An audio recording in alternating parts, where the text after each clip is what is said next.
एक बड़े से जंगल के पास एक गांव था। इस जंगल में एक राक्षस रहने लगा। वो गांव वालों को बहुत परेशान करता, उनके पशुओं को मारकर खा जाता। कुछ खाने को न मिलने पर उसने गांव के एक व्यक्ति को मार दिया। गांव वालों के सामने उसने एक शर्त रखी कि यदि वे उसके लिए रोज भरपेट भोजन का प्रबंध करते रहे तो वो किसी को परेशान नहीं करेगा। हर रोज गांव का एक परिवार उसके भोजन का प्रबंध करता था। इसी गांव में गरीब भीखू अपनी पत्नी सुंदरी और बेटे डमरू के साथ रहता था। मैं और नारायण राक्षस के लिए भोजन लेकर जंगल में गए थे। उस भोजन से राक्षस का पेट नहीं भरा तो वह क्रोधित हो गया। हमने उससे बहुत विनती की कि हम और भोजन ले आते हैं, पर वो नहीं माना और उसने नारायण को मेरे सामने मार डाला। मैं बहुत मुश्किल से जान बचाकर भागकर आया हूँ। उसने पहले ही कहा था कि उसके भोजन में कोई कमी नहीं होनी चाहिए और यही हम सबकी जान बचाने का एक उपाय है। भीखू, आज राक्षस का पेट भरने की बारी तुम्हारी है। इतने दिनों से सभी ने तुम्हारी और तुम्हारे परिवार के जीवन की रक्षा की है। आज तुम्हें हमारी रक्षा करनी है। भीखू बेचारा क्या कहता, उसने हाँ में सिर हिला दिया। घर में खाने का जितना सामान है सब निकाल कर दे दो। आज दोपहर को जाना है। सुंदरी ने घर में सभी बर्तन डिब्बों में देखा। घर में तो केवल थोड़े से चावल और सत्तू है, इनसे राक्षस का क्या होगा? पता नहीं क्या होगा। तुम ऐसा करो, इन्हीं से कोई स्वादिष्ट व्यंजन बना दो। वो मैं बना देती हूँ, पर क्या? सब जानते हैं कि हम बेहद गरीब हैं। भगवान की कृपा से हमें 2 वक्त का भोजन नसीब हो जाए, यही बहुत है। हम उस राक्षस के भोजन का प्रबंध नहीं कर सकते। आप गांव वालों से अनाज और खाने का सामान देने की विनती कीजिए। मुझे विश्वास है कि कोई न कोई हमारी सहायता जरूर करेगा। इस समय भगवान के अलावा कोई हमारी मदद नहीं कर सकता। गांव वालों के अनाज के भंडार पहले ही खाली हो चुके हैं। ऐसे में सभी अपने परिवार के बारे में सोचेंगे। पिताजी। हाँ डमरू, क्या हुआ? पिताजी, मेरा मित्र कह रहा है कि आज तो तेरे पिताजी को जंगल वाला मोटा राक्षस खा जाएगा। क्या यह सत्य है? आप जंगल में मत जाओ। सुनिए, ये सही कह रहा है। आप मत जाइए, हमारे पास उसे खाने को देने के लिए कुछ नहीं है। कहीं वो गुस्से में आप पर आक्रमण न कर दे। इतने दिनों से गांव वालों ने हमारे प्राणों की रक्षा की है। आज जब हमारी बारी आई तो मैं अपने कर्तव्य से मुंह मोड़ लूं, ये उचित नहीं। राक्षस अपना पेट भरने के लिए मुझे खा भी जाए तो भी मैं पीछे नहीं हट सकता। हे राम, ये कैसी विपदा आन पड़ी है। बेटा भागकर भगवान की मूर्ति के पास हाथ जोड़कर, हे भगवान, आप मेरे पिताजी की रक्षा कीजिए और कृपा करके उस राक्षस को यहाँ से भगा दीजिए। भीखू और सुंदरी अपने बेटे को गले लगा लेते हैं। भीखू संदूक में से एक बहुत पुराना डिब्बा निकालता है। ये क्या है? ये मुझे मेरे पिताजी ने अंतिम समय में दिया था और उन्हें उनके पिताजी ने, मेरे दादाजी सिद्ध योगी थे, ये उन्हीं का दिया हुआ है। इसमें क्या है? पता नहीं। पिताजी ने मुझे ये डिब्बा देते हुए कहा था कि जब बहुत बड़ी विपदा आए तब इसे खोलना, नहीं तो अपने बाद की पीढ़ी को सौंप देना। आज आपके प्राणों पर संकट छाया है, इससे बड़ी विपदा और क्या हो सकती है? आप इसे खोलकर देखिए, शायद कोई रास्ता निकल आए।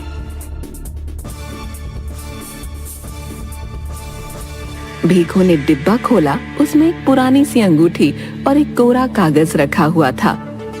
सुंदरी कागज हाथ में लेकर, ये क्या, इतनी पुरानी अंगूठी और कोरा कागज? दादाजी ने ये क्यों दी होगी, ये वही जाने। आप इसे पहन लीजिए। जो भी हो, ये बड़ों का आशीर्वाद है। इस समय हमें इसकी बहुत जरूरत है। भीखू ने वो अंगूठी पहन ली। सुंदरी ने रोते हुए उसे एक थैला दिया।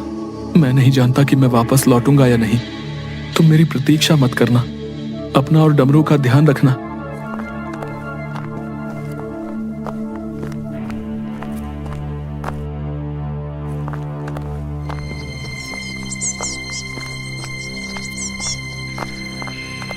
भीखू हाथ में थैला लिए जंगल में पहुंचा। जंगल में एक भयानक आवाज गूंजी। आ गए तुम।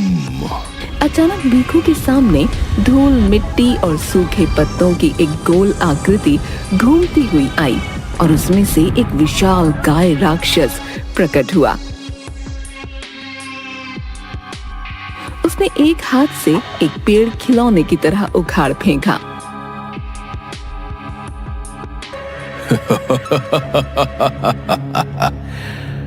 मुझे बहुत भूख लगी है, लाओ जल्दी जल्दी मेरा भोजन लाओ।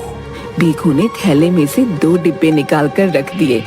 मैं बहुत भूखा हूँ, भूख से मेरे प्राण निकल रहे हैं। भोजन कहाँ है? जल्दी लाओ वरना मैं तुम्हें ही खा जाऊंगा। मेरे पास बस यही है। बस यही है? तुम उपहास तो नहीं कर रहे? इससे तो चींटी का पेट भी नहीं भर सकता। मुझे कुछ नहीं पता, मुझे मेरा भोजन चाहिए, नहीं तो। भीखू जोर जोर से रोने लगा। राक्षस ने भीखू को खिलौने की तरह उठाकर अपनी हथेली पर खड़ा कर लिया। रोज रोज घास फूस खाकर मैं परेशान हो गया था। आज मांसाहार खाऊंगा, तुम्हें खाऊंगा। छोड़ दो, भगवान के लिए मुझे छोड़ दो। क्या कहा? भगवान? कौन है वो? कहाँ है? यहाँ कोई नहीं आएगा तुम्हें बचाने। तुम्हारा भगवान भी मुझसे डर गया। चलो मैं तुम्हें छोड़ दूंगा, पहले तुम नाचकर मेरा मन बहलाओ। भीखू रोते हुए नाचने लगा।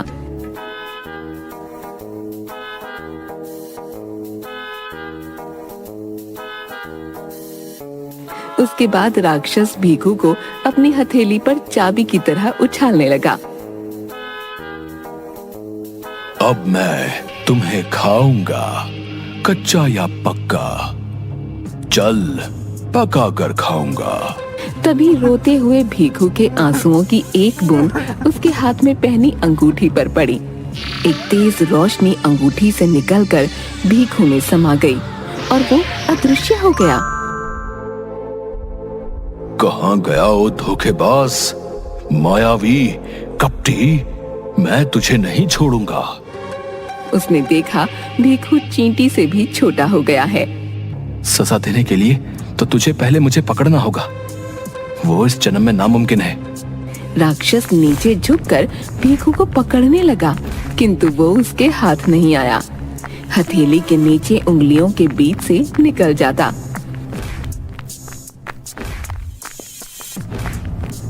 थक हार कर राक्षस वहीं बैठ गया। तुम यहाँ बैठकर आराम नहीं कर सकते, कहकर भीखू चींटी की तरह उसके ऊपर चढ़ गया। तेरी इतनी हिम्मत, अभी मजा चखाता हूँ। राक्षस ने पैर झटककर भीखू को कुचलने के लिए आगे बढ़ाया। तभी भीखू बड़ा हुआ और उसने राक्षस को धक्का देकर गिरा दिया। आजा, आजा, तुझे नहीं छोड़ूंगा मैं आज। भीखू ने देखते ही देखते पल भर में विराट रूप ले लिया।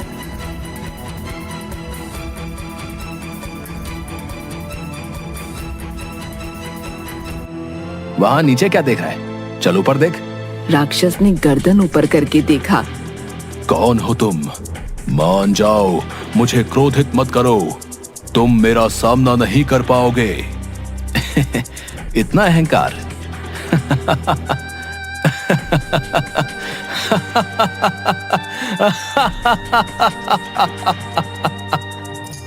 उसके हंसने की आवाज से पूरा जंगल गूंज उठा।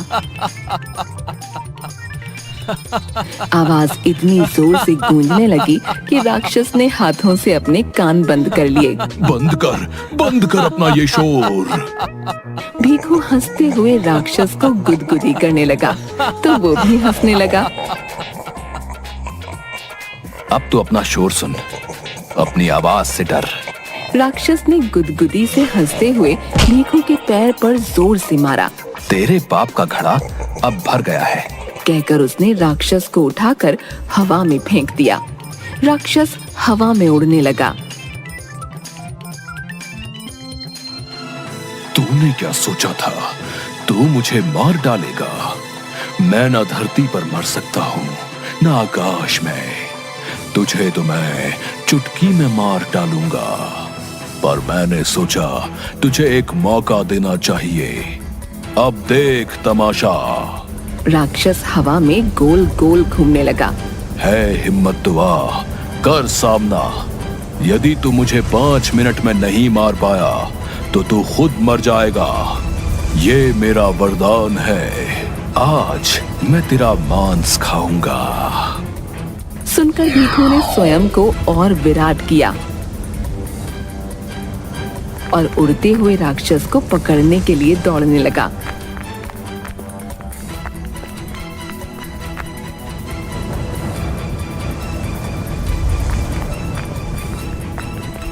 उसने एक झपट्टे में उसे पकड़कर फिर से आसमान की ओर उछाला। राक्षस धड़ाम से जमीन पर आकर गिरा और मिट्टी का ढेर बन गया।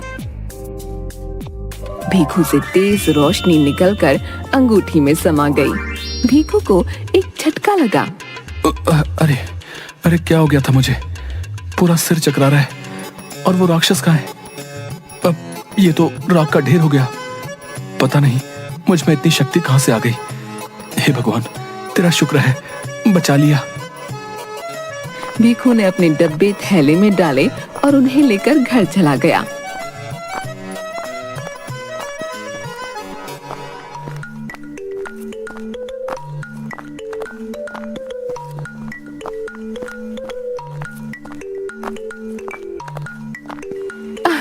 हे भगवान, तेरा शुक्र है कि आप बिल्कुल सही सलामत वापस आ गए। मुझे लगा कि कहीं वो राक्षस। उस राक्षस का सामना मैंने कैसे किया ये मैं खुद नहीं जानता। तभी डमरू के चिल्लाने की आवाज आई। माँ, माँ, माँ। दोनों भागकर उसके पास गए। डमरू एक मोमबत्ती जलाकर बैठा था। पिताजी, ये कागज। ये तो वही कागज है जो उस पुराने डिब्बे में से अंगूठी के साथ निकला था। इस पर कुछ लिखा है पर मैं पढ़ नहीं पा रहा। नहीं, इस पर कुछ भी नहीं लिखा है। ये तो एकदम कोरा है। डमरू ने वो कागज मोमबत्ती के लौ के ऊपर किया तो उसमें लिखे शब्द उभर आए। ये कोई साधारण अंगूठी नहीं। इसमें मेरी शक्तियां हैं जो किसी भी नकारात्मकता को नष्ट कर सकती हैं, पर इसका उपयोग केवल एक बार किया जा सकता है। उसके बाद इसे किसी नदी में प्रवाहित कर दिया जाए। इसका अर्थ जंगल में मेरी रक्षा। चलिए अंगूठी को नदी में प्रवाहित कर देते हैं।